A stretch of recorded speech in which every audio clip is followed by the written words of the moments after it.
We live in a world today where if we wanted to see what any animal looks like instantly, we are glad there is the internet to go to. Not only can we find their pictures and videos with a single click of a mouse, we can even access information about their entire evolutionary history and more. But centuries ago, in a time when people didn't have such resources, a person would have no idea what an animal looked like unless it was indigenous. And trying to paint one when you have no idea what the animal actually looks like can only lead to hilarity, as you will see in today's video of paintings of animals that look nothing like real animals. First up is a hippopotamus, which looks so strange he can't even guess what it is. Seems like people back then used their wildest imaginations to draw faraway and exotic animals they only heard of. What we have here is a turtle, which looks like it's suppressing its uncontrollable anger for unknown reasons. Up next are a series of some mind-boggling drawings of lions, which makes you realize that whoever painted them had never laid their eyes on a real lion.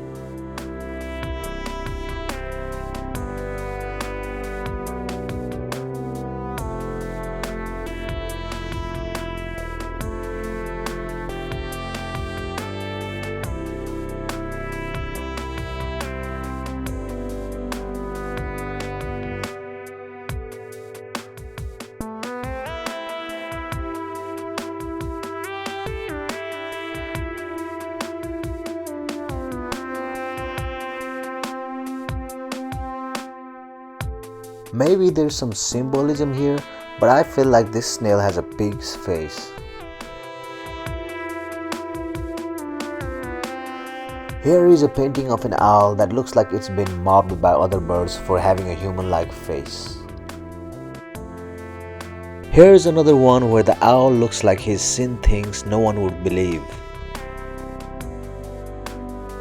While medieval artists excelled at painting religious scenes and portraits of royalty, elephants offered an altogether different challenge. The following drawings of elephants prove that.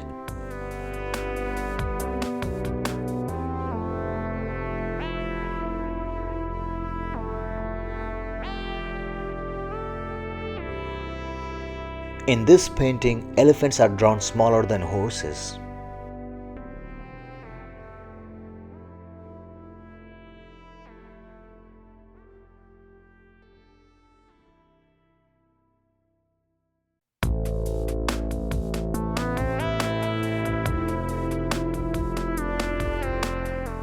Next are some very unusual paintings of tigers.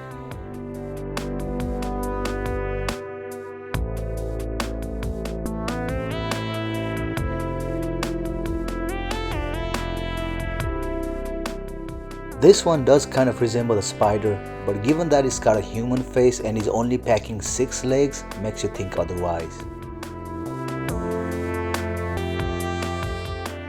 Illustrations of the whale in early medieval times vary greatly, but they often take the form of a type of enormous fish with fins, a tail, and a huge belly. According to one description in a manuscript from early 13th century, the whale's body is so large that unwary sailors mistake it for an island and anchor their ships on its back. Then when they light fires, the creature feels the heat of the flames and dives beneath the waves, dragging the sailors to their deaths. To feed itself, the whale will open its mouth and let out a sweet scent, luring schools of small fish inside. Then it quickly closes its mouth so that the fish cannot escape and swallows them whole. Because of these behaviors, the medieval people often associated the whale with the devil, who similarly deceives and lures sinners, dragging them down with him to the depths of hell. All I can say from this is what a whale of a time. Medieval manuscripts describe the leopard as a beast most cruel and an illicit offspring of a lion and a pard. The leopard in this painting does have spots but looks rather conflicted about them. These paintings of bears are straight out of fiction.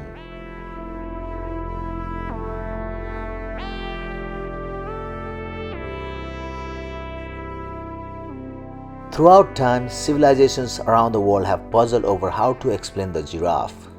The ancient Romans called it a savage sheep or a camelopard, seeing it as a combination of a camel and a leopard. To people from China in the early 1400s, it was possibly a quilin, a mythical creature that has been compared to a unicorn in Western mythology. Here we see that the artist clearly had no idea what the beast looked like, so he drew a camel with an unusual head and neck. Here is an oyster which looks like it has a beak and looks super angry for some reason.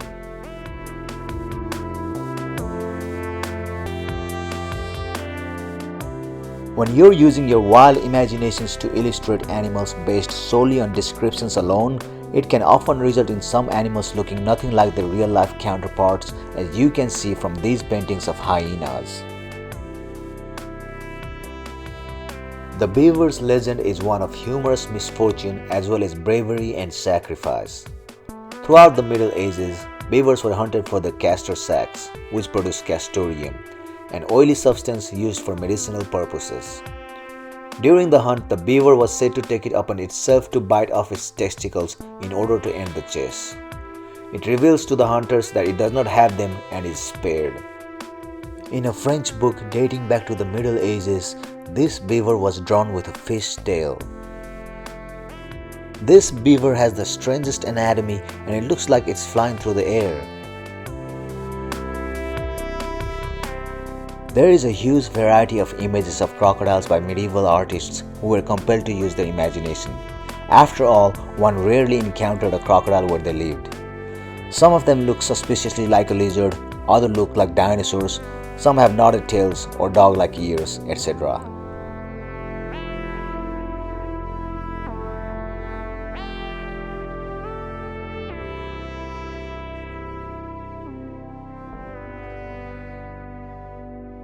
According to medieval manuscripts, the lynx is a beast that resembles a wolf except for having spots on its back like a panther.